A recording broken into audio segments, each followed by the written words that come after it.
तो 3 दिन बाद आपका केमिस्ट्री का एग्जाम है 25 फरवरी को। इसी बीच आपका मैथ और बायोलॉजी का भी एग्जाम है 23 फरवरी को। ठीक है। अब कई बच्चे ऐसे होंगे जिनको ये डाउट होगा कि मैथ बायोलॉजी के साथ साथ हमें फिजिक्स और केमिस्ट्री भी मैनेज करना है, कैसे हम फिजिक्स और केमिस्ट्री को भी लेके चले। या कई बच्चे ऐसा सोच रहे होंगे कि हमें तो फिजिक्स में कुछ नहीं आता या केमिस्ट्री में कुछ नहीं आता, या हमें कम से कम पासिंग मार्क जितना ही क्वेश्चन कोई बता दे। तो मैं यहाँ पे इस वीडियो में आपको इतने क्वेश्चंस केमिस्ट्री के इंपॉर्टेंट क्वेश्चन बताने वाली हूँ जो मैक्सिमम 3 दिन में अगर आपने पढ़ लिया तो एटलीस्ट आपके जो वांटेड नंबर है, जो आपने सोच रखा है कि मैं इतना नंबर ही केमिस्ट्री में ले आ पाऊंगा, उससे ज्यादा नंबर आप ले आएंगे। लेकिन जितना कहा जाए केवल उतना आपको पूरी तरह से करना है। सबसे पहले जितने यहाँ पे क्वेश्चंस बताए जा रहे हैं, ये क्वेश्चंस मैं कोई 5 साल पेपर से नहीं, कोई 10 साल पेपर से नहीं, पिछले मात्र 2 साल के पेपर के क्वेश्चन बता रही हूँ। और उसके साथ साथ आपको कुछ अलग से क्वेश्चंस या टॉपिक्स या नेम रिएक्शंस या कह सकते हैं क्या होता है जब वाले रिएक्शंस के नाम बताऊंगी जो आपके हर साल एग्जाम में आते ही हैं। ठीक है। तो जितने क्वेश्चंस यहाँ पे बताए जाएंगे आप मेरे प्लेलिस्ट में जाके एक एक क्वेश्चंस के एक एक आंसर देख सकते हो। सभी क्वेश्चंस के जो टॉपिक हैं वो हमने अलग अलग वीडियो में बना रखा है। मैक्सिमम टॉपिक की वीडियोस 30 मिनट या 40 मिनट तक है, उससे ज्यादा आपका टाइम नहीं जाएगा। अभी भी आपके पास 3 दिन है। अगर आप बायोलॉजी और मैथ का पेपर देने भी जाते हो फिर भी आप मैक्सिमम 7 बजे तक अपने घर पे आ जाएंगे। अब 7 बजे से मान लो 7 बजे आप घर पे आ गए तो आधा घंटा फ्रेश हुए, खाना खाए, 8 बजे से भी अगर पढ़ने बैठोगे तो 8 से 12 आराम से 4 घंटा उस दिन भी पढ़ सकते हो जिस दिन आपका एग्जाम हुआ होगा। ठीक है। तो मान लीजिए 23 को आपका एग्जाम है, 23 को भी 4 घंटे मिल जाएगा। अभी आपको 21 का मिल ही रहा है, 22 का भी मिल रहा है, 23 को भी 4 घंटे मिल जाएगा। उसके बाद 24 को भी आपको पूरा दिन मिलेगा, 25 को आपका केमिस्ट्री का पेपर है। ठीक है। तो इतने क्वेश्चन जितने यहाँ पे बताए जा रहे हैं आप सारे क्वेश्चन 3 दिन के अंदर चाहे जैसे पढ़ लीजिएगा। सबसे पहले स्टार्ट करते हैं most wanted question board exam 2026 के लिए। वांटेड का मतलब ये होता है कि ऐसे क्वेश्चन जो आने के चांसेस बहुत बहुत ज्यादा हैं। ठीक है। ये यहाँ पे जितने भी इस बोर्ड में या इस स्लाइड पे लिखे क्वेश्चन है ये आपके ज्यादा पुराने पेपर के क्वेश्चन तो मैं नहीं बता रही हूँ, लेकिन 2024 के ही बोर्ड एग्जाम के ये सभी लॉन्ग क्वेश्चन पूछे गए हैं। पहले देखेंगे 2024 के जितने क्वेश्चंस पूछे गए हैं और 2025 के जितने भी क्वेश्चंस प्री बोर्ड में पूछे गए हैं, चाहे आपके नेम रिएक्शंस हो, चाहे आपके क्या होता है जब वाले रिएक्शंस हो, या फिर एक क्वेश्चन बहुत ज्यादा और देखने को मिला है आपके इन पेपरों में जो कि क्या है, निम्न में कैसे विभेद करेंगे। आपको ग्लूकोज और सुक्रोज का केमिकल फॉर्मूला लिख के डिफरेंस बताना है कि कैसे ग्लूकोज स्ट्रक्चरल फॉर्मूला में दिखता है और कैसे सुक्रोज स्ट्रक्चरल फॉर्मूला में दिखता है। समझ में आ गया। यानी कि आपको केवल ग्लूकोज और सुक्रोज का केमिकल फॉर्मूला लिखना है और लिखने के बाद ही आपको उनमें डिफरेंस भी बता देना है कि क्या अंतर है इनके स्ट्रक्चरल फॉर्मूला में, यानी इनके संरचनात्मक सूत्र में। ठीक है। अब सबसे पहला जो क्वेश्चन 2024 के बोर्ड एग्जाम में पूछा गया है और हो सकता है कि 2026 के बोर्ड एग्जाम में एग्जैक्ट छप जाए। ठीक है। क्योंकि 2 साल बाद जो पेपर होते हैं वो ज्यादा आने के चांसेस होते हैं, तो पिछले 5 साल के पेपर की मैं बात नहीं करूंगी। सबसे पहला है लेंथेनाइड आकुंचन क्या होता है। आपको लेंथेनाइड आकुंचन देखने को मिल गया है। अब लेंथेनाइड आकुंचन से रिलेटेड जितने भी टाइप के क्वेश्चन बन सकते हैं आपको सब देख लेना है खाली एक बार। ठीक है। खाली एक बार सब देख लेना है, छोड़ना नहीं है। लेंथेनाइड आकुंचन क्या है, आकुंचन क्या है, या लेंथेनाइड आकुंचन के प्रभाव की विवेचना कीजिए। ये प्रॉपर क्वेश्चन 2024 का है। उसके बाद आपको देखना है फिनॉल अम्लीय गुण प्रदर्शित करता है लेकिन एथेनॉल लगभग उदासीन होता है, कारण सहित स्पष्ट कीजिए। अब आपको ये भी पता है कि केमिस्ट्री में कारण सहित स्पष्ट कीजिए करके क्वेश्चंस भी बहुत पूछे जाते हैं। तो एक क्वेश्चन यहाँ पे आपको देखने को मिल गया है कि ये बताओ फिनॉल जो है अम्लीय गुण दर्शा रहा है लेकिन क्या कारण है, क्या रीजन है कि एथेनॉल है जो भैया वो उदासीन है। उदासीन का मतलब न्यूट्रल है, ना ही वो अम्लीय है ना ही वो क्षारीय है। यानी जैसे आपका पानी होता है, एथेनॉल पानी की तरह क्यों है, यानी कि स्वादहीन रंगहीन क्यों है, ये आपको कारण सहित लिखना पड़ेगा। ये क्वेश्चन भी बहुत ज्यादा इंपॉर्टेंट है। इस स्लाइड के सभी क्वेश्चंस इंपॉर्टेंट है क्योंकि 2024 के बोर्ड एग्जाम के क्वेश्चंस हैं। ठीक है। अगला क्वेश्चन आपका क्या आ जाता है कि न्यूक्लियोसाइड तथा न्यूक्लियोटाइड में क्या अंतर होता है। अंतर वाले जो क्वेश्चंस आते हैं, जैसे आपसे पूछा जा सकता है आपकी केमिस्ट्री में एक टॉपिक है डीएनए और आरएनए से रिलेटेड, आखिरी चैप्टर का, बायोमॉलिक्यूल चैप्टर का। वहां से आपका एक अंतर वाला क्वेश्चन ये बन सकता है कि भैया डीएनए क्या होता है और आरएनए क्या होता है, दोनों में डिफरेंस यानी कि अंतर बता दो। ठीक उसी तरह एक क्वेश्चन ये भी 2024 में एग्जैक्ट छपा था कि भैया न्यूक्लियोसाइड तथा न्यूक्लियोटाइड में क्या अंतर है। ठीक है, न्यूक्लियोसाइड किसे कहते हैं, ध्यान से सुनिए, न्यूक्लियोसाइड की बात हो रही है और न्यूक्लियोटाइड की बात हो रही है। ठीक है, ये दोनों आपको इनमें डिफरेंस यानी अंतर पढ़ लेना है डिटेल में प्रॉपर। ठीक है, अगला क्या है, विलयन को परिभाषित कीजिए। एकदम बच्चों वाला क्वेश्चन, सॉल्यूशन क्या होता है ये पूछा गया है। और इसी में एक क्वेश्चन और ऐड किया गया है कि किसी विलयन के सांद्रता को निकालने के लिए या सांद्रता को कितने प्रकार से व्यक्त किया जा सकता है। सबसे पहले आपको बताना पड़ेगा सॉल्यूशन क्या है और उस सॉल्यूशन की जो सांद्रता है उसको कितने प्रकार से बांटा जा सकता है, ये भी आपको पढ़ लेना है। इन सभी क्वेश्चंस के आंसर बड़े ही आसानी से आप 1-2 दिन में गूगल से ढूंढ के देख सकते हैं या फिर आप अपने सीरीज से भी ढूंढ सकते हैं। और अगर वहां से भी नहीं मिल रहा है तो आप सभी क्वेश्चंस के आंसर मेरे प्लेलिस्ट में भी ढूंढ सकते हैं। ठीक है, अगला क्वेश्चन क्या है, किसी वैद्युत अपघट्य के लिए विलयन की चालकता एवं मोलर चालकता की परिभाषा दीजिए। सांद्रता के साथ इनके परिवर्तन की विवेचना कीजिए या उनकी परिवर्तन की विवेचना भी कीजिए। यानी यहाँ पे 2 क्वेश्चन आपसे पूछा गया है।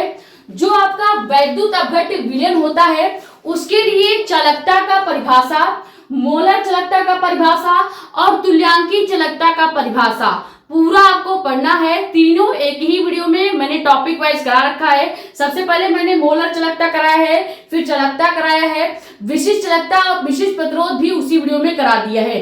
तो मैक्सिमम 15 से 20 मिनट का वो वीडियो होगा जिसमें आपके 4 से 5 क्वेश्चन तैयार हो रहे होंगे, मोलर चालकता, चालकता और विशिष्ट चालकता। साथ ही साथ एक क्वेश्चन यहाँ पे और आप लपेट लीजिएगा, जब आप ये टॉपिक पढ़ रहे होंगे तो उसमें एक टॉपिक और लपेट लेना है जो कि क्या है, तुल्यांकी चालकता। ठीक है, ये सभी आपको डेरिवेशन टाइप क्वेश्चन भी देखने को मिलेगा जिसमें आपको फॉर्मूला प्रूव करना होगा या फिर इससे रिलेटेड न्यूमेरिकल्स भी बनते हैं। तो ये चारों टॉपिक के क्वेश्चन आपको तैयार कर लेने हैं चाहे जैसे।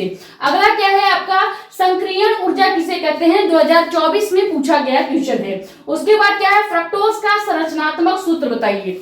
अब जब मैंने आपको ग्लूकोज वाला टॉपिक पढ़ाया था तो ग्लूकोज का पूरा डिटेल हमने, मतलब हम जब कोई टॉपिक उठाते हैं तो उसके बारे में जितनी भी चीजें होते हैं वो सब आपको एक ही वीडियो में कंप्लीट करा दिया जाता है। जैसे अगर मैं ग्लूकोज का टॉपिक उठाई हूँ कि आज मुझे ग्लूकोज पढ़ाना है तो ग्लूकोज से रिलेटेड जितने भी रिएक्शंस थे, जितने भी इंपॉर्टेंट फॉर्मूले आप कर सकते हैं, क्वेश्चन बन सकते थे, सभी आपको उस टॉपिक में करा दिया गया है। तो ग्लूकोज से रिलेटेड जितने भी क्वेश्चन है आपको ग्लूकोज वाला टॉपिक का जो वीडियो है वहां पे मिल जाएगा। अब आपसे पूछा गया फ्रक्टोज का संरचनात्मक सूत्र बताइए। तो फ्रक्टोज का संरचनात्मक सूत्र आपको डिटेल में पढ़ लेना है, कैसे उसका केमिकल फॉर्मूला लिखा जाता है।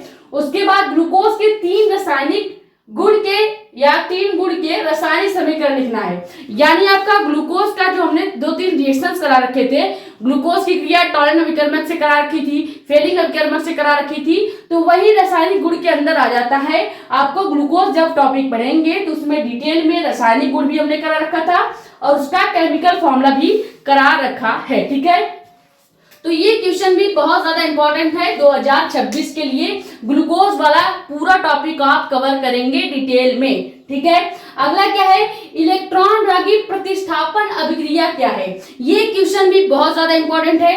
अब कई बच्चे इलेक्ट्रॉन रागी प्रतिस्थापन अभिक्रिया को ही SN1 और SN2 रिएक्शन समझ लेते हैं, जबकि ये बिल्कुल अलग है, बिल्कुल अलग है। क्यों अलग है, क्योंकि इसका नाम क्या है, इलेक्ट्रॉन रागी प्रतिस्थापन अभिक्रिया। अब SN1 का नाम क्या होता है, SN1 का मतलब होता है एकल अणुक नाभिक रागी प्रतिस्थापन अभिक्रिया, जिसको अपन शॉर्ट में SN1 कहते हैं। क्लियर हो गया, तो नाम में डिफरेंस है। जब एकल अणुक नाभिक रागी प्रतिस्थापन बोला जाए या द्वि अणुक नाभिक रागी प्रतिस्थापन बोला जाएगा तो ही आप SN1 या SN2 समझेंगे। उसके पहले अगर कहीं भी केवल बस इलेक्ट्रॉन रागी दिख रहा है, कहीं भी नाभिक का नाम नहीं है, तो आप इसको एक अलग क्वेश्चन समझेंगे। क्लियर, तो ये एक अलग क्वेश्चन है जो कि क्या है, इलेक्ट्रॉन रागी प्रतिस्थापन अभिक्रिया क्या है। ये भी लॉन्ग क्वेश्चन में आपके 2024 में पूछा गया था, मैक्सिमम 3 नंबर में। ठीक है, अगला क्वेश्चन क्या है, अगला इसी में क्वेश्चन पूछा गया है, इसमें दो क्वेश्चन पूछे गए हैं। देखो अगर केवल इलेक्ट्रॉन रागी प्रतिस्थापन अभिक्रिया पूछा जाता तो ये क्वेश्चन 3 नंबर का या मैक्सिमम 2 नंबर का बनता, लेकिन इन्होंने एक इंटरेस्ट की बात ये जोड़ी है कि क्लोरोफॉर्म के जो या कह सकते हैं क्लोरोबेंजीन के, ठीक है, क्लोरोबेंजीन के जो 2-3 रिएक्शंस हमने आपको करा रखे हैं। क्लोरोबेंजीन का जब टॉपिक हमने पढ़ाया था, एक वीडियो लेक्चर दिया था जो कि मैक्सिमम 30 से 35 मिनट का होगा, उसमें हमने क्लोरोबेंजीन की क्रिया एक बार हाइड्रोजन ग्रुप के साथ की थी और एक बार नाइट्रिक एसिड यानी नाइट्रीकरण नाइट्रिक ग्रुप के साथ की थी, एक बार सल्फ्यूनिक अम्ल या कह सकते हैं सल्फ्यूनीकरण भी किया था। तो जो क्लोरोबेंजीन के ये तीनों रिएक्शंस हैं, यहां से आपके क्या होता है जब वाले क्वेश्चंस भी बहुत ज्यादा पूछे जाते हैं। जैसे आपसे पूछा जा सकता है कि क्या होता है जब हाइड्रोजनीकरण या कह सकते हैं क्लोरोबेंजीन का हाइड्रोजनीकरण किया जाता है, क्या होता है जब क्लोरोबेंजीन का नाइट्रीकरण किया जाता है, क्या होता है जब क्लोरोबेंजीन का सल्फोनीकरण किया जाता है। यानी ये तीनों रिएक्शन आपको एकदम अच्छे से तैयार होना चाहिए। क्लियर हो गया? क्लोरोबेंजीन से रिलेटेड तीनों रिएक्शन देख लेना है। क्लोरोबेंजीन का जो टॉपिक कराया है उसमें सभी रिएक्शंस करा रखे हैं और अभी दिखा भी देंगे कि क्लोरोबेंजीन से रिलेटेड क्या होता है जब वाले क्वेश्चंस भी बहुत ज्यादा पूछे जाते हैं। तो 2 क्वेश्चंस मिला के एक क्वेश्चन में पूछा गया है, तो ये जो क्वेश्चन है प्रॉपर 5 नंबर का आपका बन जाएगा, जिसमें आपको एक क्वेश्चन ये पूछा गया है कि इलेक्ट्रॉन रागी प्रतिस्थापन अभिक्रिया क्या है, और फिर आपसे इसमें 3 समीकरणें पूछी गई हैं कि अगर क्लोरोबेंजीन की क्रिया हाइड्रोजन ग्रुप के साथ कराई जाएगी तो क्या बनेगी, क्लोरोबेंजीन की क्रिया नाइट्रिक ग्रुप के साथ कराई जाएगी तो क्या बनेगी, क्लोरोबेंजीन की क्रिया सल्फ्यूनिक अम्ल या सल्फ्यूनीकरण कराया जाएगा तो क्या बनेगा। क्लियर हो गया?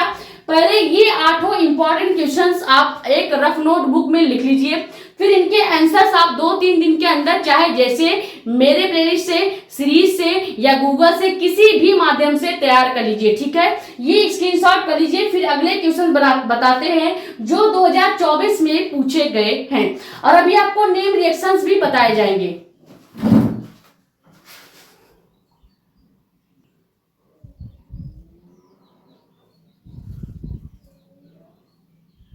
तो अब देखो 2025 की कौन से ऐसे क्वेश्चन हैं जो इस साल आने के चांसेस हैं। इस स्लाइड में जितने क्वेश्चंस अभी मैंने लिखे हुए हैं ये सभी क्वेश्चंस आपके 2025 के प्री बोर्ड के लॉन्ग क्वेश्चंस में पूछे गए हैं, मैक्सिमम 3 नंबर या हो सकता है 5 नंबर में। ठीक है, सबसे पहले आपको तैयार कर लेना है पहले चैप्टर का क्वेश्चन जो कि बहुत ज्यादा इंपॉर्टेंट है 2026 के बोर्ड एग्जाम के नजरिए से। सबसे पहले आपका क्वेश्चन क्या है, हिमांक का अनुमान क्या है। हिमांक का अनुमान, क्वथनांक में उन्नयन, राउल का नियम, हेनरी का नियम, ये सब क्वेश्चन बहुत ज्यादा पूछा जाता है। जैसे आपको ये तैयार जरूर कर लेना है हिमांक का अनुमान क्या है। उसके बाद आपको तैयार कर लेना है मानक इलेक्ट्रोड विभव किसे कहते हैं। ये सभी क्वेश्चन 2025 के प्री बोर्ड में पूछे गए हैं। ठीक है, उसके बाद आपको देखो मानक इलेक्ट्रोड विभव को भी कभी कभी इलेक्ट्रोड विभव भी सिर्फ लिख सकता है, तो चाहे मानक इलेक्ट्रोड विभव करके दे चाहे इलेक्ट्रोड विभव करके दे, मतलब एक ही है। ठीक है, उसके बाद अगला क्वेश्चन क्या है, राउल्ट का नियम का उल्लेख कीजिए। ये डिफिनीशन बहुत ज्यादा इंपॉर्टेंट है। उसके बाद इस नियम के उपयोग से जो अवाष्पशील पदार्थ होते हैं उनका अणुभार आप कैसे निकाल सकते हो ये भी आपको बताना है। तो बहुत ज्यादा इंपॉर्टेंट क्वेश्चन है पहले चैप्टर का। ठीक है, उसके बाद आपका क्या है, ईंधन सेल किसे कहते हैं। अब ध्यान दीजिए, ईंधन सेल को ही आपसे पूछा जा सकता है कि वैद्युत अपघटनी सेल किसे कहते हैं, या आपसे ये भी पूछ सकते हैं कि गैल्वेनिक सेल किसे कहते हैं। तो चाहे वैद्युत अपघटनी सेल पूछे, चाहे गैल्वेनिक सेल पूछे या ईंधन सेल पूछे, तीनों का मतलब एक ही है, नाम अलग अलग हैं। जैसे आपका घर में 2-3 नाम और भी हो सकता है, चिंटू पिंटू कुछ भी नाम हो सकता है, सेम उसी तरह गैल्वेनिक सेल का भी 2-3 नाम है, वैद्युत अपघटनी सेल, गैल्वेनिक सेल और आपका हो गया क्या, ईंधन सेल। ठीक है, तो ये तीनों नाम से क्वेश्चन पूछे जा सकते हैं। मेन आप याद रखिएगा, ज्यादातर ईंधन सेल के नाम से ही पूछा जा सकता है या फिर वैद्युत अपघटनी सेल के नाम से पूछा जा सकता है। तो ईंधन सेल किसे कहते हैं प्रॉपर आप पढ़ लेंगे। इसका डायग्राम भी होता है, 2 इस तरह से पात्र बने होंगे, उसमें 2 छड़ें डाली होंगी। ये आपका डायग्राम होगा जो कि आपको एनसीईआरटी में देखने को मिल जाएगा। ईंधन सेल लिखा भी होगा या वैद्युत अपघटनी सेल भी लिखा होगा। ठीक है, तो प्रॉपर आपको ईंधन सेल तैयार कर लेना है। हाइड्रोजन अभिक्रियाएं समझाइए। और ईंधन सेल से जो इसके अंदर हाइड्रोजन की अभिक्रियाएं रिएक्शन चल रही होती हैं वो भी आपको समझाना है तथा इनके अनुप्रयोग भी लिखिए। आपको ये भी बताना है कि ईंधन सेल का प्रयोग कहाँ पे किया जाता है। तो मैंने जब ईंधन सेल आपको पढ़ाया था 2 या 3 नंबर वाले क्वेश्चन में, वहां पे बताया था जो रॉकेट्स वगैरह होते हैं उसमें ईंधन सेल का यूज किया जाता है, क्योंकि ये ऐसे सेल होते हैं जो जल्दी खत्म नहीं होते, समाप्त नहीं होते, यानी ये ड्राई सेल्स नहीं होते। जैसे आपका टॉर्च में जो सेल लगता है होता है ड्राई सेल, जल्दी ही डेड हो जाता है, खत्म हो जाता है। लेकिन ये ऐसा सेल है जो निरंतर चलता रहता है, निरंतर ऊर्जा को देता है। इसी वजह से इसका यूज हमने आपको यहीं पे बता दिया, ज्यादातर मिसाइल वगैरह में किया जाता है। ठीक है, तो ये हो गया ईंधन सेल, प्रॉपर पढ़ लेना है। हाइड्रोजन इसकी अभिक्रिया क्या होती है ये भी पढ़ लेना है। और इसका उपयोग जो कि मैंने एक बता ही दिया है, 2-3 उपयोग आप और एनसीईआरटी से या सीरीज से पढ़ लेंगे। ठीक है, अगला क्वेश्चन जो कि पहले चैप्टर का बहुत ज्यादा पूछा जाता है, 2025 में भी पूछा गया है कि परासरण दाब किसे कहते हैं। बहुत बार मैंने ये क्वेश्चन करा दिया है, 2 नंबर वाले में भी कराया है, 3 नंबर वाले टॉपिक में भी करा दिया है, और उसके बाद इंपॉर्टेंट क्वेश्चन जब मैंने कराए थे सीरीज में वहां पे भी आपको करा दिया है। ठीक है, तो टॉपिक वाइज भी मिल जाएगा, इंपॉर्टेंट क्वेश्चन के सीरीज में भी मिल जाएगा। दोनों एक ही प्लेलिस्ट में, सब सारे वीडियो एक ही प्लेलिस्ट में डाल रखा है। मैंने औरों की तरह 15-20 प्लेलिस्ट नहीं बनाया है कि आप ढूंढते ही रह जाओ, खाली एक प्लेलिस्ट खोलो, सारे वीडियोस वहीं पे मिल जाएंगे। ठीक है, अगला क्या है, उदाहरण देते हुए अभिक्रिया की कोटि तथा अभिक्रिया की आणविकता में अंतर लिखिए। अंतर वाले 3 क्वेश्चन बहुत ज्यादा पूछे जाते हैं। सबसे ज्यादा आपसे पूछा जा सकता है कि अभिक्रिया की कोटि और अभिक्रिया की आणविकता में अंतर दीजिए, जैसे ये 2025 में पूछा भी गया है। ठीक है, आपको बताना है कि अभिक्रिया की कोटि क्या होती है, अभिक्रिया की आणविकता क्या होती है, दोनों में डिफरेंस समझाना होता है। अभी इसके पहले एक अंतर वाला क्वेश्चन हमने और बताया है, जो कि क्या था, जो कि आपका था कि न्यूक्लियोटाइड और न्यूक्लियोसाइड में क्या अंतर है। अब आपसे ये भी पूछा सकता है कि डीएनए और आरएनए में क्या अंतर है। तो 3 अंतर वाले क्वेश्चन आपको जरूर पढ़ लेने हैं। अगला क्या है कि उपसंयोजन संख्या तथा समन्वय मंडल को परिभाषित कीजिए या उनकी परिभाषा लिखिए। यह 2025 का क्वेश्चन है। आपको बताना है कि उपसंयोजन संख्या क्या होती है और उसमें समन्वय मंडल क्या होता है, यह भी आपको बताना है। ठीक है, अगला जो क्वेश्चन है ये बहुत ज्यादा इंपॉर्टेंट है 2026 के लिए, मैक्सिमम 3 to 5 मार्क्स का पूछा जा सकता है। ठीक है, क्वेश्चन क्या है कि शुद्ध एसीटोन बनाने की अभिक्रिया का रासायनिक सूत्र लिखिए। जब मैंने एसीटोन टॉपिक पढ़ाया था तो वहां पे एसीटोन के निर्माण की विधियां, उसके रासायनिक गुण प्रॉपर हमने एक ही लेक्चर में कवर करा रखा है, वो लेक्चर जाके देख लीजिएगा। शुद्ध एसीटोन बनाने की अभिक्रिया डिटेल में करा रखी है और उसके जो रासायनिक सूत्र जो हमें देना है वो भी हमने आपको बता रखा है। आपसे एक क्वेश्चन यहाँ पे और पूछा गया है कि जब आप शुद्ध एसीटोन का रासायनिक सूत्र तो दे दिए हैं, लेकिन अब ये बताइए कि अगर हम शुद्ध एसीटोन की क्रिया क्लोरोफॉर्म के साथ कराते हैं तो क्या बनता है। अब यहाँ पे अगर आपने नोटिस किया होगा तो एक क्वेश्चन यहाँ से ये भी बन सकता है कि क्या होता है जब शुद्ध एसीटोन की क्रिया क्लोरोफॉर्म से कराई जाती है। बन गया कि नहीं एक क्वेश्चन, बना कि नहीं एक क्वेश्चन आपका क्या होता है जब टाइप का। तो क्या होता है जब टाइप के क्वेश्चन ऐसे ही बनाए जाते हैं, आपसे पूछा जा सकता है डायरेक्ट क्या होता है जब एसीटोन की क्रिया या शुद्ध एसीटोन की क्रिया क्लोरोफॉर्म से कराई जाती है। तो आपको प्रॉपर रिएक्शन लिख के बताना होगा कि क्या प्रोडक्ट आपका बनता है। क्लियर हो गया, इसी टाइप से क्या होता है जब वाले रिएक्शन पूछे जाएंगे। अगला क्वेश्चन जो कि बहुत बहुत बहुत ज्यादा इंपॉर्टेंट है, हमने आपको जब एल्किल या एल्कीन पढ़ा रखा था, क्या पढ़ाया था, एनिलीन पढ़ाया था, या फिर उसके नीचे जो आपको क्वेश्चन दिख रहा है पहले आपको ये बता देते हैं। एनिलीन के नीचे जो क्वेश्चन है वो है कि एल्किल हैलाइड के निर्माण की 2 विधियां लिखिए और रासायनिक गुण के 3 विधियां लिखिए। जब मैंने एल्किल हैलाइड टॉपिक पढ़ाया था, आपके चैप्टर नंबर 6 का पहला या दूसरा लेक्चर होगा जिसमें मैंने एल्किल हैलाइड डिटेल में पढ़ा रखा था। वहां पे मैंने ये बताया था कि एल्किल हैलाइड की निर्माण कैसे होती है। तो निर्माण की विधि भी मैंने आपको लगभग 3 से 4 करा रखी है। सभी निर्माण की विधियां मैंने 3 से 4 करा रखी थी, क्योंकि क्वेश्चंस कैसे पूछे जा रहे हैं, पैटर्न देखिए खाली क्वेश्चंस का कि क्वेश्चन पूछा जा रहा है कि निर्माण की जो विधि है लगभग 2 विधि या 3 विधि लिखिए।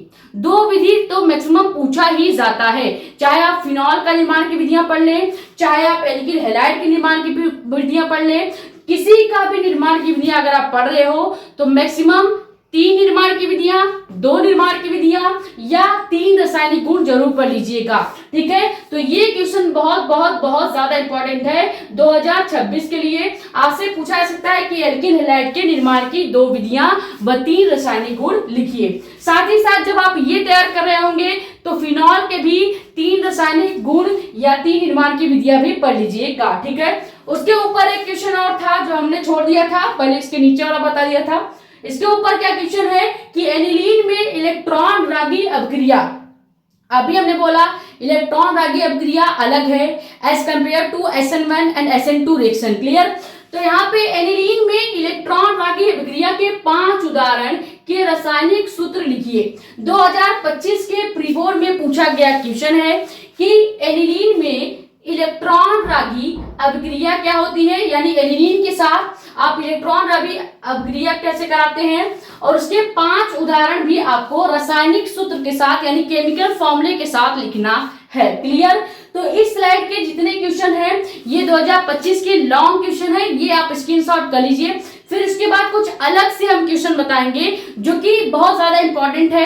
हो सकता है कि 2026 में या कर सकते हैं कि इस साल आने वाले जितने भी सेट हैं उनमें ये क्वेश्चन देखने को मिले। उसके बाद फिर मैं आपको नेम रिएक्शंस और क्या होते हैं जब वाले रिएक्शंस के नाम बता दूंगी, जो कि आपको जरूर ही तैयार कर लेना है। ठीक है,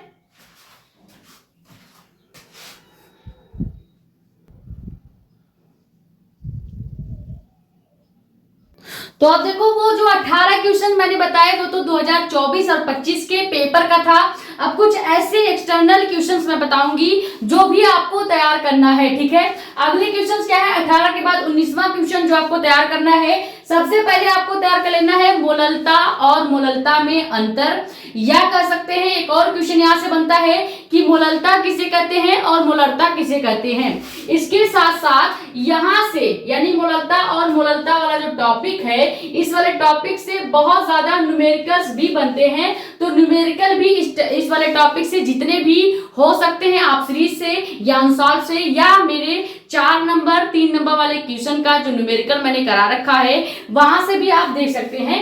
ज्यादातर मैंने 3 नंबर या कह सकते हैं 4 नंबर वाले इंपॉर्टेंट क्वेश्चन में करा रखा है आपके इस टाइप के न्यूमेरिकल। ठीक है, उसके बाद जब आप मोललता और मोलरता दोनों में डिफिनीशन उसका तैयार कर लेंगे, दोनों में अंतर तैयार कर लेंगे, फिर आप कौन सा टॉपिक तैयार करेंगे, मोल प्रभाज।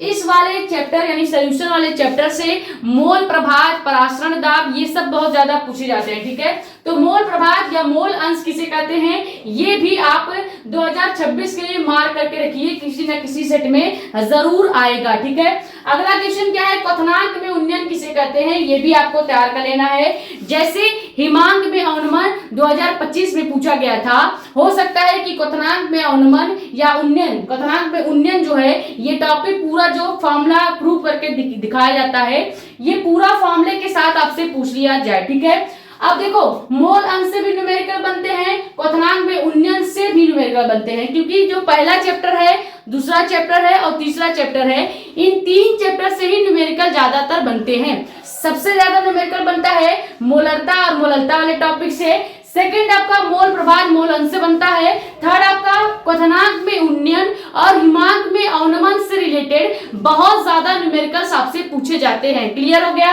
अगला कौन सा टॉपिक या परिभाषा है जो आपको तैयार कर लेना है, सबसे पहले आपको तैयार कर लेना है हेनरी का नियम। ठीक है, जैसे मैंने बताया कि राउल्ट का नियम पूछा भी गया था अभी 25 के प्री बोर्ड में भी, यहाँ पे फिर से लिखा गया है, लेकिन आप देख लीजिएगा राउल्ट का नियम बहुत ज्यादा इंपॉर्टेंट है। ठीक है, हेनरी के नियम के साथ साथ राउल्ट का नियम, और राउल्ट के नियम के साथ साथ कोलराउस चाचा को मत भूलिएगा। ठीक है, कोलराउस चाचा के नियम को भी पढ़ना है, कोलराउस के नियम को भी पढ़ लेना है। ठीक है, अगला क्या है, शून्य कोटि एवं प्रथम कोटि की अभिक्रिया के लिए वेग स्थिरांक का व्यंजक ज्ञात कीजिए।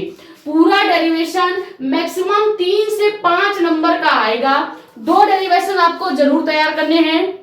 शून्य कोटि की अभिक्रिया के लिए वेग स्थिरांक का जो के का फॉर्मूला आता है वो पूरा डेरिवेशन आपको तैयार कर लेना है, सीख लेना है। मैंने ऑलरेडी अलग अलग टॉपिक में करा रखा है, यानी सबसे पहले शून्य कोटि की अभिक्रिया का व्यंजक निकालना सिखाया है, फिर अगले दिन अगला लेक्चर दिया था जिसमें आपको प्रथम कोटि की अभिक्रिया के वेग स्थिरांक का व्यंजक प्राप्त करना बताया है। तो एक एक लेक्चर मात्र 30-30 मिनट 35-35 मिनट का है। सभी टॉपिक से सभी क्वेश्चंस के अलग अलग लेक्चर हैं। फटाफट से 3 दिन में कैसे भी करके सब पलट के देख डालो खाली एक बार, ठीक है। उसके बाद देखो, शून्य कोटि की अभिक्रिया के वेग स्थिरांक का व्यंजक हो गया, प्रथम कोटि की अभिक्रिया के वेग स्थिरांक का व्यंजक हो गया, ठीक है।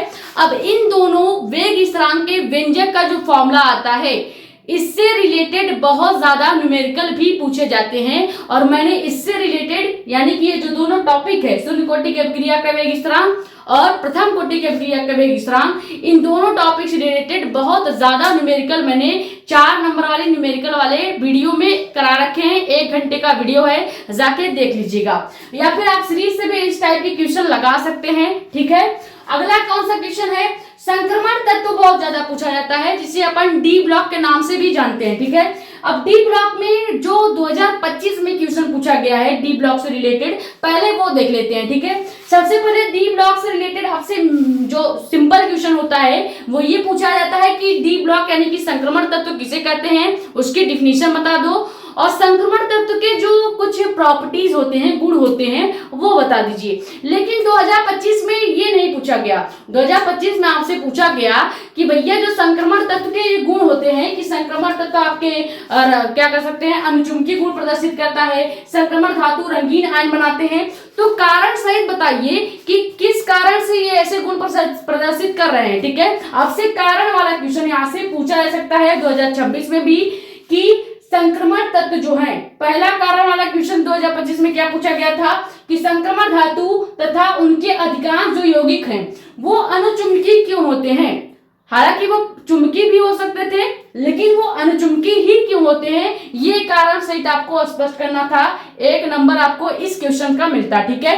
इसी में एक क्वेश्चन और भी है कि संक्रमण धातु की कणन एंथैल्पी क्या होती है, या कणन एंथैल्पी का जो मान है वो हमेशा हाई यानी कि उच्च क्यों रहता है, लो भी तो हो सकता था।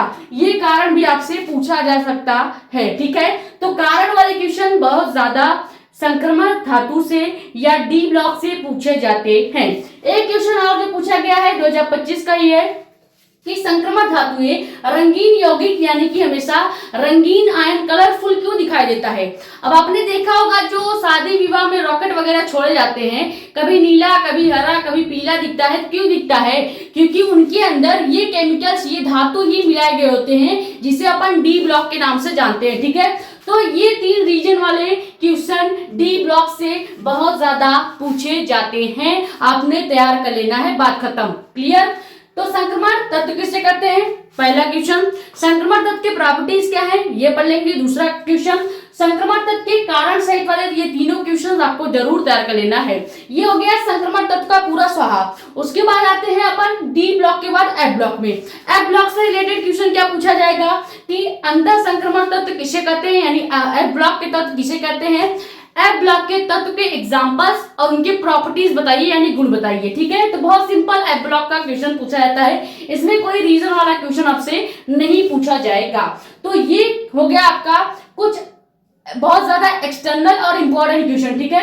अब अगले क्वेश्चन जो कि आपका है, लिगेंड किसे कहते हैं। लिगेंड क्वेश्चन के बिना पेपर समझ लो बनता ही नहीं, ऐसे टाइप का ये क्वेश्चन आपका है, ठीक है। लिगेंड किसे कहते हैं, लिगेंड के प्रकार कितने होते हैं, मैंने डिटेल में 2 नंबर वाले क्वेश्चन 3 नंबर वाले क्वेश्चन में भी करा रखा है। या फिर आपको अगर वो क्वेश्चन नहीं देखने हैं तो आप खाली एक टॉपिक सर्च कीजिएगा, साक्षी मिश्रा केमिस्ट्री लिगेंड टॉपिक, ठीक है। केवल लिगेंड डाल दीजिएगा, आपको वो लेक्चर मिल जाएगा, ठीक है। उस लेक्चर में डिटेल में मैंने लिगेंड के प्रकार पढ़ा रखे हैं, जिसमें एक दंतुर लिगेंड, द्विदंतुर लिगेंड, बहुदंतुर लिगेंड, या कह सकते हैं कि जो लिगेंड के दूसरे 2 प्रकार होते हैं। सबसे पहले आपको कार्बन परमाणु की संख्या के आधार पर लिगेंड पढ़ाया जाता है, और दूसरा दाता परमाणु की संख्या के आधार पर लिगेंड के प्रकार पढ़ाए जाते हैं। तो आपको लिगेंड के दोनों प्रकार पढ़ लेने हैं, कार्बन परमाणु की संख्या के भी आधार पर पढ़ लेना है लिगेंड कितने प्रकार के होते हैं, और दाता परमाणु की संख्या के आधार पे लिगेंड कितने प्रकार के होते हैं, ये भी आपने कवर कर लेना है।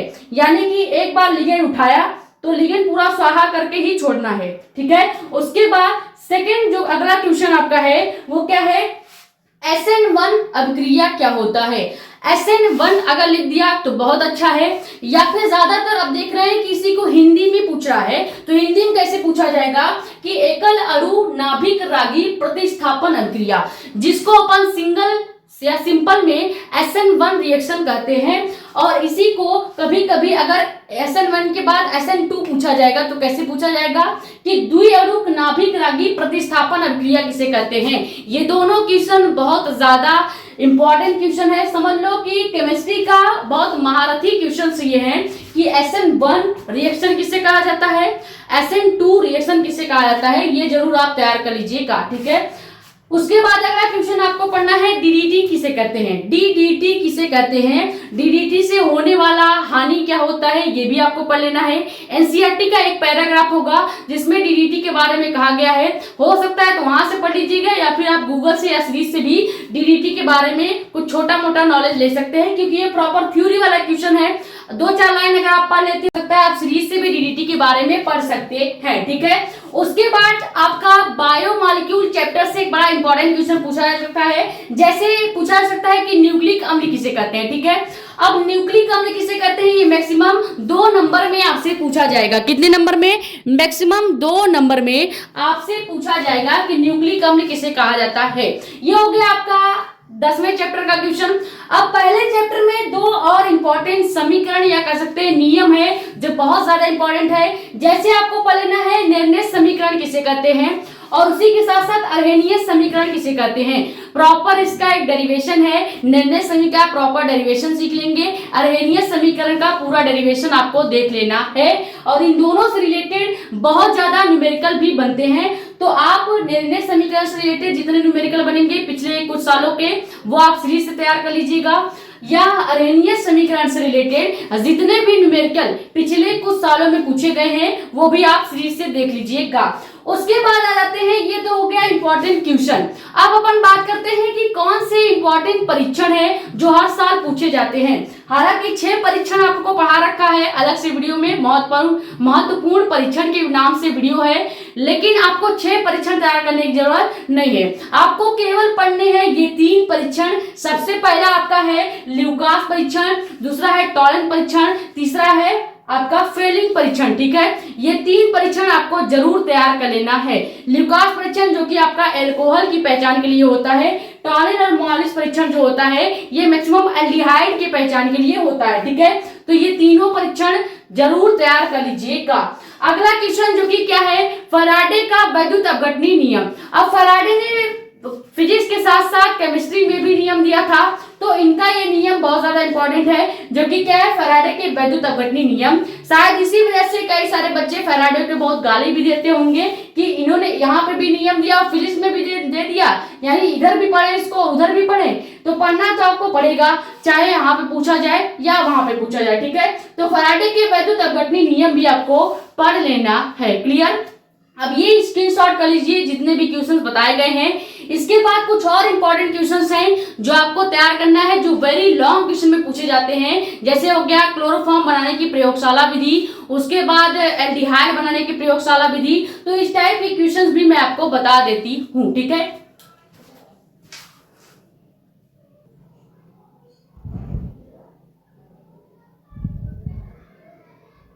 तो अगला क्वेश्चन कौन है जो आपको जरूर तैयार कर लेना है। जैसे आपको पढ़ लेना है क्लोरोफॉर्म बनाने की प्रयोगशाला विधि विथ डायग्राम, ठीक है। पूरे डायग्राम के साथ आपको देख लेना है कि क्लोरोफॉर्म कैसे बनाया जाता है, डायग्राम भी आपको बनाना सीखना है, क्लोरोफॉर्म की प्रयोगशाला विधि भी आपको लिखनी है, और इसके जो रासायनिक कुछ अभिक्रियाएं होती हैं वो भी आपको देख लेना है। मतलब पूरा क्लोरोफॉर्म आपको तैयार करना है, चाहे जो हो जाए। क्लोरोफॉर्म का एक लेक्चर मैंने दिया है, एक अलग से वीडियो है, उसमें क्लोरोफॉर्म की प्रयोगशाला विधि, क्लोरोफॉर्म से या क्लोरोफॉर्म कैसे रिएक्शन के द्वारा बनता है, कैसे लैब में बनता है, और उस लैब के अंदर जो लैब में प्रक्रियाएं की जाती है तो उसमें कुछ रिएक्शन भी होते होंगे, तो वो जो रिएक्शंस है वो भी मैंने आपको डिटेल में करा रखा है, ठीक है।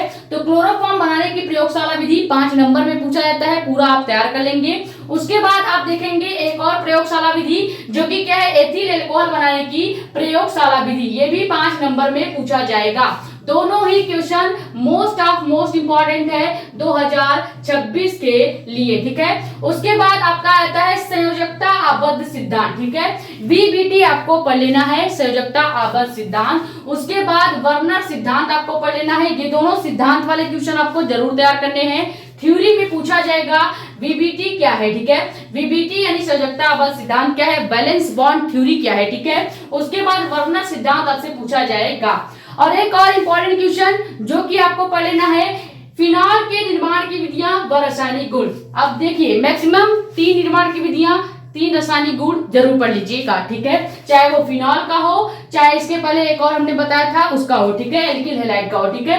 अब देखते हैं कौन से ऐसे रिएक्शन जो कि क्या होता है जब वाले में 2024 के बोर्ड एग्जाम और 2025 के बोर्ड एग्जाम में पूछे गए हैं। मैं कुछ ज्यादा आपको क्या होता है जब वाले रिएक्शन पढ़ने को नहीं कर रही हूँ, लेकिन एटलीस्ट ये 6 रिएक्शन तो आप पढ़ ही लीजिएगा, क्योंकि 6 में से अगर 2-3 भी आ गया ना तो आपको कम से कम 3 नंबर जरूर मिल जाएगा, ठीक है। तो ये 6 रिएक्शंस क्या होता है जब वाले आपको पढ़ लेने हैं। ये 2024 के बोर्ड एग्जाम का और 2025 के प्री बोर्ड का क्वेश्चन है, ठीक है। किसका, प्री बोर्ड का। पहला आपका क्या है, एथिल क्लोराइड की अभिक्रिया जलीय KOH से कराते हैं तो क्या होता है, ठीक है। ये क्वेश्चन 2024 में भी पूछा गया है और 25 में भी पूछा गया है। अगला आपका क्या है, मेथिल क्लोराइड की अभिक्रिया KCN यानी पोटेशियम साइनाइड से कराते हैं तो क्या होता है। ये भी आपको रिएक्शन प्रॉपर तैयार कर लेना है। और हाँ, ये क्वेश्चंस कैसे पूछे जाते हैं, आपको केवल इसका रिएक्शन लिखना होता है, इसके बारे में हिंदी में कुछ नहीं लिखना होता है। केवल आपको ये दिखाना है कि जब आप एथिल क्लोराइड यानी C2H5Cl की क्रिया जलीय KOH यानी पोटेशियम हाइड्रोक्साइड से कराते हैं तो क्या बनता है। उसके बाद अगला है कि जब मेथिल क्लोराइड यानी CH3Cl की क्रिया आप KCN से कराएंगे यानी पोटेशियम साइनाइड से कराएंगे तो क्या बनेगा। अगला आपका क्या है, एथिल ब्रोमाइड यानी C2H5Br की क्रिया जब आप सोडियम एथॉक्साइड यानी ONA से कराएंगे तो क्या होता है। बेंजीन के ऊपर ONA लगा देने का मतलब है सोडियम एथॉक्साइड, ठीक है।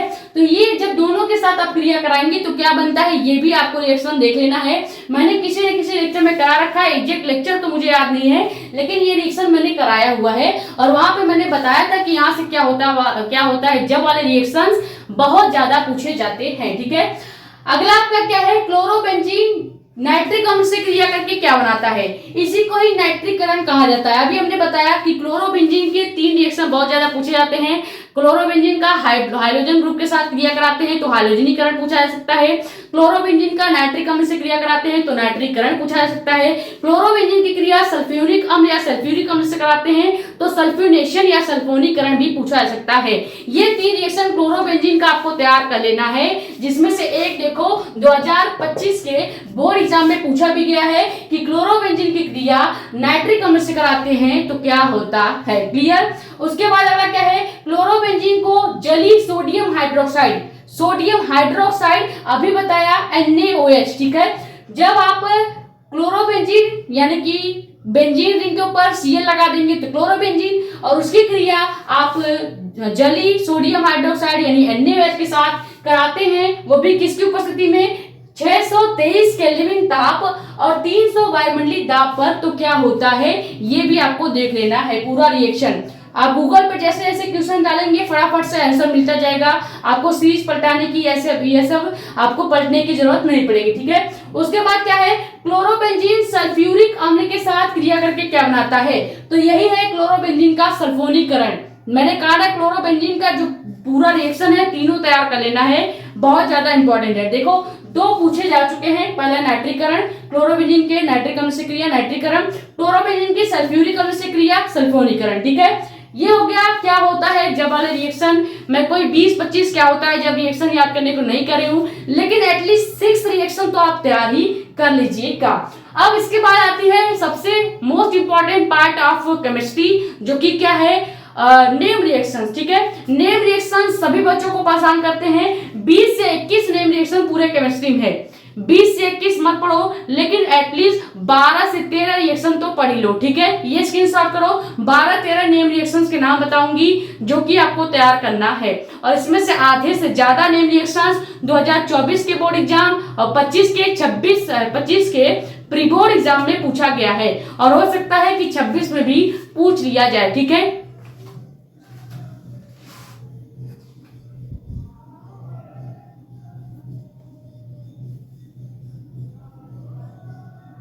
अब देखो कौन से ऐसे नेम रिएक्शन है जो आपको जरूर तैयार कर लेना है। कुल 14 नेम रिएक्शन आपको तैयार करने हैं। नेम रिएक्शन का एक लॉन्ग वीडियो जल्दी में ही हमने दिया है 1 घंटे 35 मिनट के, जिसमें 21 नेम रिएक्शन करा रखे हैं। 21 में से केवल आपको ये 15 नेम रिएक्शन तैयार करना है, केवल 15। ठीक है, सबसे पहले 2024 में पूछे गए नेम रिएक्शंस के नाम देख लेते हैं। पहला आपका है कार्बिल एमीन अपक्रिया, 2024 में पूछा गया है। उसके बाद डाई एजोनीकरण 2024 में पूछा गया है।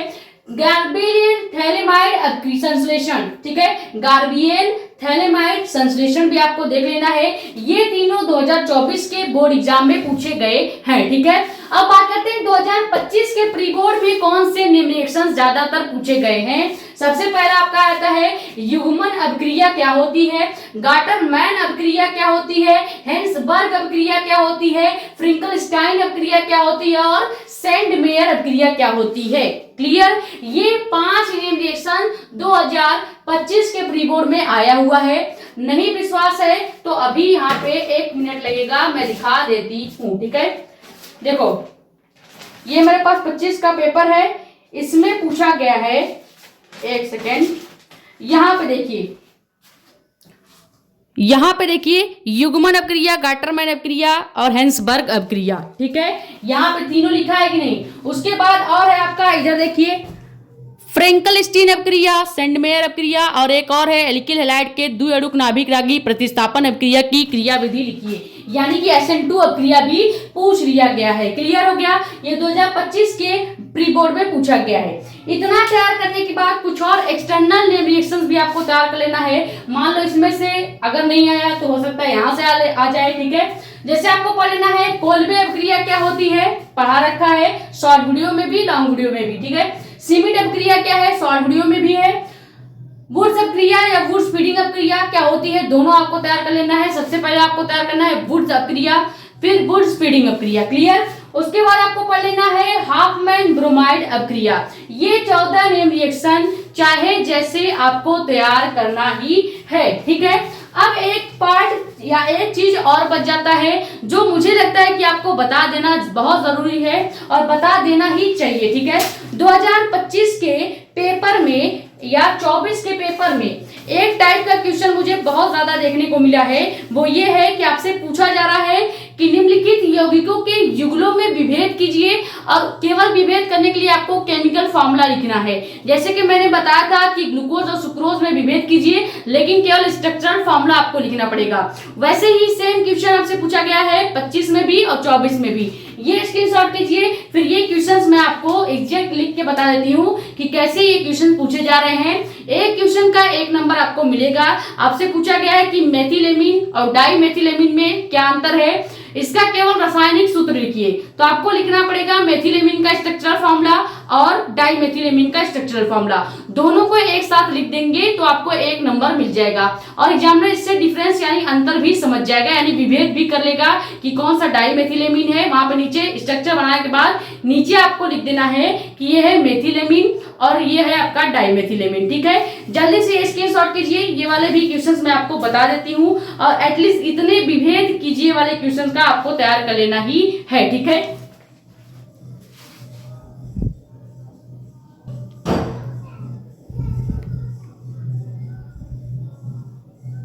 तो अब देखो विभेद कीजिए वाला क्वेश्चन कैसे पूछा जाता है।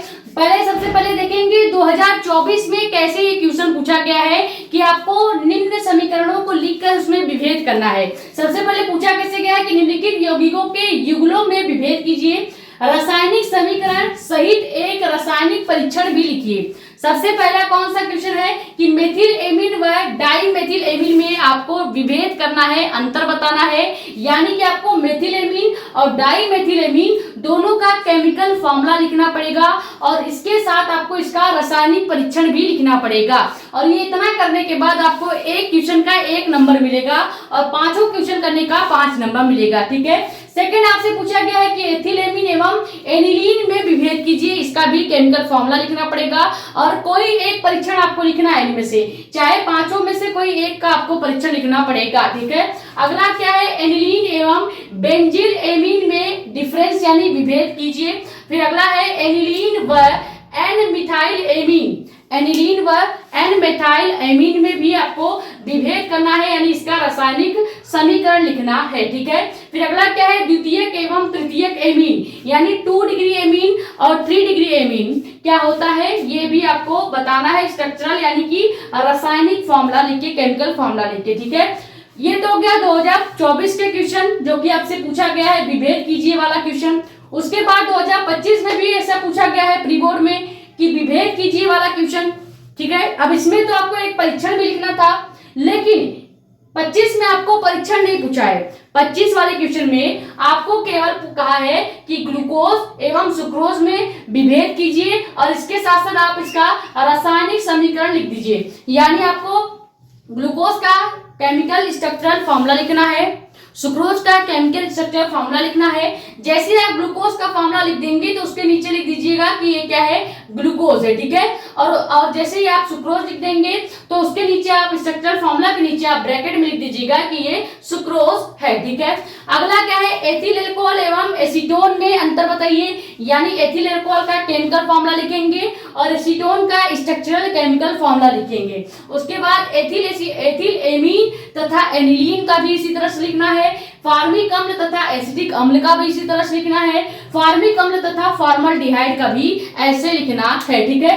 तो ये हो गया विभेद कीजिए वाले टाइप का क्वेश्चन। हमने आपको सबसे पहले बताया पूरे केमिस्ट्री के 2024 और 25 के जितने भी क्वेश्चंस लॉन्ग में पूछे गए हैं, 3 नंबर 5 नंबर वाले वो बता दिया, 2 नंबर वाले भी कुछ बता दिए थे।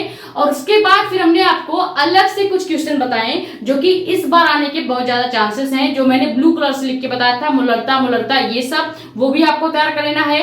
फिर आपको क्या होता है, जब वाले रिएक्शन मैक्सिमम 6 तो तैयार कर ही लेने हैं, नेम रिएक्शन मैक्सिमम 15 आपको तैयार कर लेने हैं। सभी नेम रिएक्शन एक वीडियो में करा दिया है जो कि आपको 1 घंटे की वीडियो मिल जाएगी, वहां से आप तैयार कर लीजिएगा, ठीक है। उसके बाद आपको एक अलग टाइप के क्वेश्चन जो कि हर बार देखने को मिलता है, 2024 के भी बता दिए हैं और 25 के भी बता दिए हैं कि विभेद वाले क्वेश्चन कैसे पूछे जाएंगे। अब आपके मन में जो ये डाउट था कि मेरा केमिस्ट्री का पेपर कैसा जाएगा या कैसा जाने वाला है, तो इतने क्वेश्चंस अगर आपने तैयार कर लिए और पूरा अच्छे से तैयार कर लिया तो मैं इतना तो नहीं कहूंगी कि 70 में से 70 आ जाएगा, लेकिन एटलीस्ट 70 में से 55-60 बड़े ही आराम से आ जाएंगे, ठीक है। तो 55 नंबर या 60 नंबर की गारंटी अपने इन्हीं क्वेश्चन से मैं लेती हूँ, ठीक है। बाकी जो बचा न्यूमेरिकल का पार्ट, तो आप 4 नंबर वाले इंपॉर्टेंट क्वेश्चंस की न्यूमेरिकल से देख सकते हैं, वहां पे मैंने कुछ न्यूमेरिकल्स करा दिए हैं, वहां से आप देख लीजिएगा, या फिर आप सीरीज से बहुत ज्यादा जो पूछे गए कुछ न्यूमेरिकल्स है वहां से प्रैक्टिस कर लीजिएगा, ठीक है। इन सभी क्वेश्चंस के आंसर आपको मैक्सिमम 2 दिन के अंदर ढूंढना है, या फिर आप चाहो तो बहुत आसानी से ये प्लेलिस्ट आपको दिख रहा होगा, इस प्लेलिस्ट के अंदर जितने लॉन्ग क्वेश्चंस मैंने बताए, मोलरता क्वथनांक में उन्नयन, नीमांक में अनुमान, सब कुछ आपको टॉपिक वाइज मिलता चला जाएगा, सब कुछ माने सब कुछ। इसी में नेम रिएक्शंस भी मिल जाएंगे, इसी में इंपॉर्टेंट क्वेश्चंस भी मिल जाएंगे। मतलब ये प्लेलिस्ट आप खोल लोगे तो आपको गूगल वगैरह ये सब ढूंढने की जरूरत नहीं है, एक ही जगह सब कुछ मिल जाएगा। इस प्लेलिस्ट से सारे क्वेश्चंस आप देख लीजिएगा, ठीक है। तो आई होप ये जो वीडियो थी आपके लिए बहुत ज्यादा हेल्पफुल रही होगी। वीडियो पसंद आई हो तो वीडियो को लाइक कर दें, और नए हैं तो चैनल को सब्सक्राइब कर दें, और ज्यादा से ज्यादा वीडियो को शेयर करें ताकि और भी नए लोग जुड़े और वो भी ये इंफॉर्मेटिव चीजें सीखें, ठीक है। बाकी आप अपने कमेंट्स या डाउट यहाँ पे यानी यूट्यूब पे भी पूछ सकते हो, या फिर आप चाहें तो हमारा एक इंस्टाग्राम आईडी भी है जो कि क्या है, मेडिको एस्पायरेंट साक्षी मिश्रा के नाम से, वहां पे भी अपने कमेंट्स या डाउट पूछ सकते हैं, ठीक है। ये स्क्रीनशॉट कर लीजिए। मिलते हैं नेक्स्ट वीडियो में। Thank you so much.